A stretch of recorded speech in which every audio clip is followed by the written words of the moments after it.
frustrated that it's been 128 days of relentless massacre, of non-stop genocide, people carrying the limbs of their children and the limbs of their loved ones in plastic bags, our men stripped and tortured to the delight of our oppressors, our women and girls using tent scraps as sanitary products, our children being forced to accept death before they've been able to glimpse life. Eyes have been bulging from skulls, being squeezed, pulverized by tanks, military artillery raining down upon my people, artillery which is manufactured and financed on British soil with British funding. 75 years of Zionist colonization, 100 years of unwanted Western influence in our land, paving the way for genocide. All of this, and we are still expected to tiptoe around the truth. The truth is, the financing and funding of the Zionist regime, of the brutality that we are witnessing, stems right here. It stems from right here on our high streets. Barclays has a despicable history of financing oppressive regimes from South Africa to occupied Palestine, and it has clearly not learned its lesson. Every pound made by Barclays is stained with the blood of the oppressed. It is our duty as supporters of Palestinian liberation to denounce and dismantle these immoral profiteers.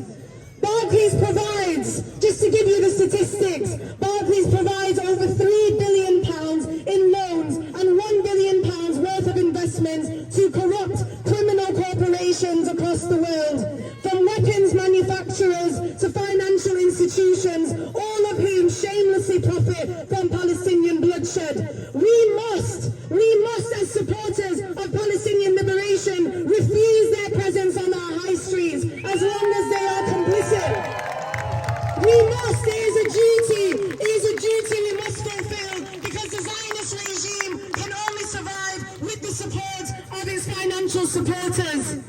I'm going to quote David Ben-Gurion, which was the first so-called Zionist Prime Minister of the Zionist state, who said, "We must do everything to ensure they," meaning the Palestinians, "never do return, because the old will die and the young will forget." But we have not forgotten. We will never forget. What David did not anticipate was that the fire that burns within us for our liberation would be harnessed, and it would grow to engulf any false notion of forgetting our past and striving for our freedom.